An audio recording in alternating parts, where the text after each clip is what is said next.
As the world becomes more digital, so do the risks of conducting business online. Cyber incidents can happen to any business, regardless of size or industry, and can have serious consequences. If you believe cyber criminals only target large corporations, you'd be wrong. According to a recent report by the NCSA, 43% of all cyber attacks target small businesses. And although the media usually underreports attacks on small businesses and focuses on data breaches that affect large corporations, we're going to be discussing today some small business cyber incidents.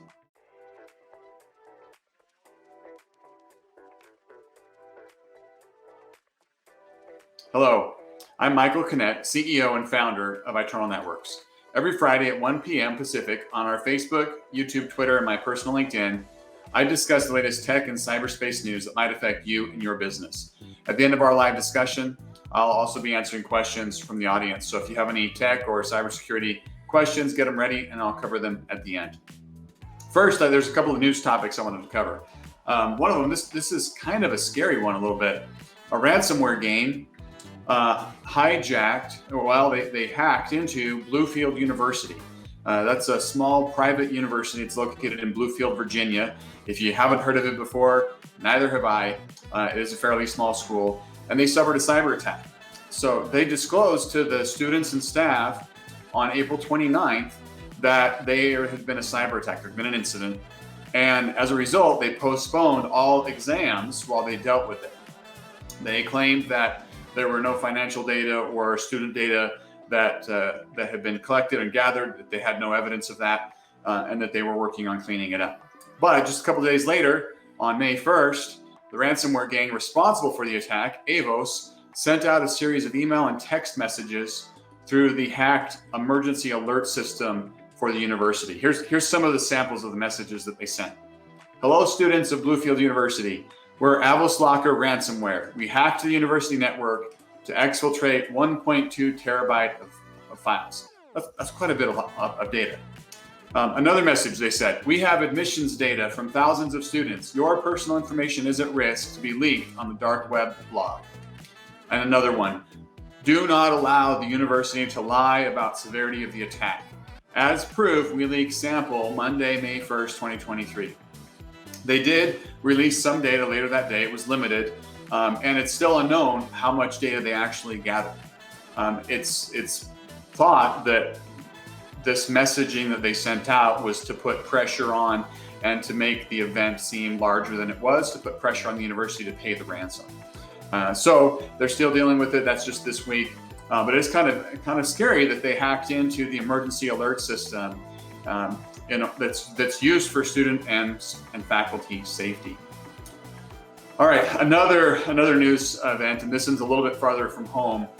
Those of you that have followed me for a while know that last year I started doing live streams on what was going on over in Ukraine and all the hacks and everything that Russia was trying to do, and also Ukraine was doing back in their cyber war related to the physical war going on.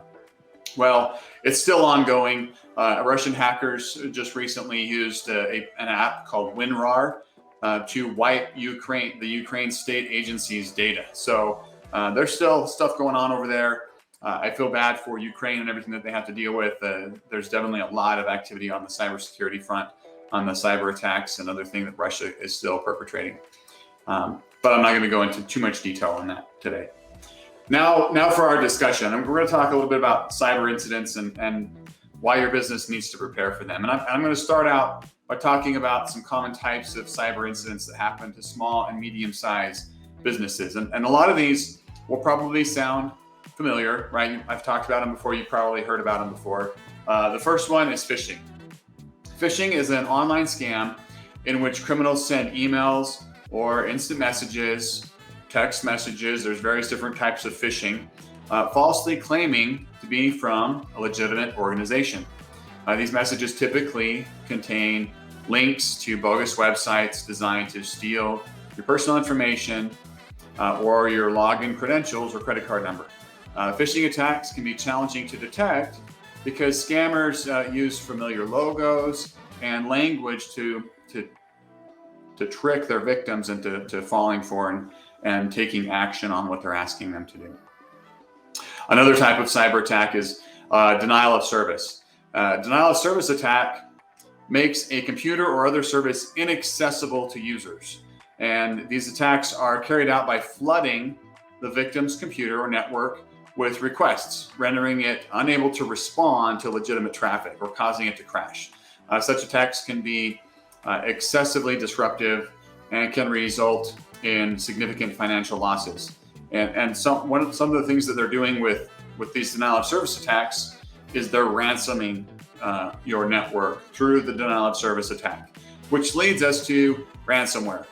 A ransomware attack is a cyber attack through which hackers encrypt the victim's data and demand a ransom to decrypt it. They also can do a denial of service and then demand a ransom to stop the denial of service attack. We're starting to see more and more of those.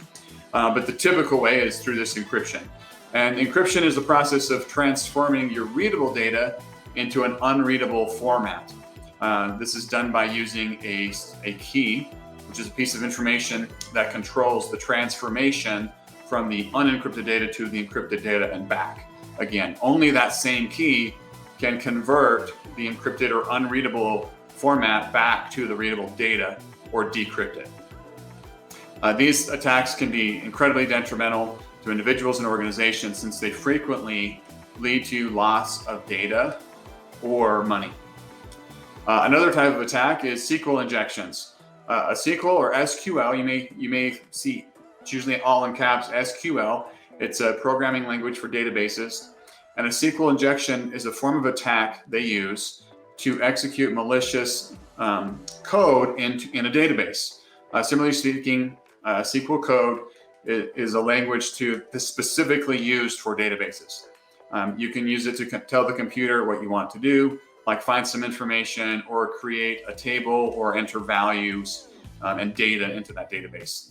And cyber criminals use this code to change, steal, or delete data that's in the database.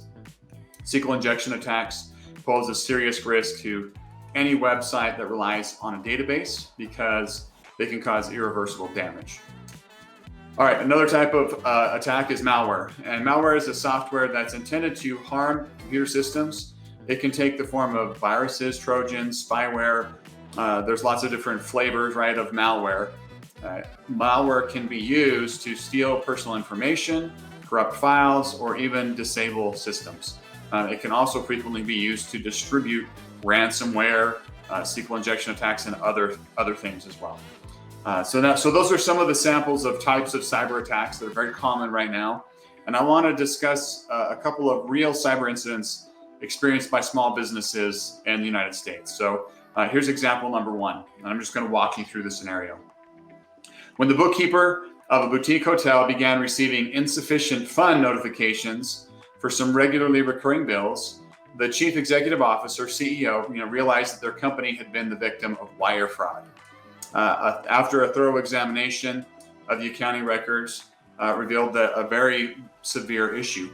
A few weeks prior, the CEO had clicked on a link in an email that he had mistook for one from the IRS, the Internal Revenue Service. It wasn't from them.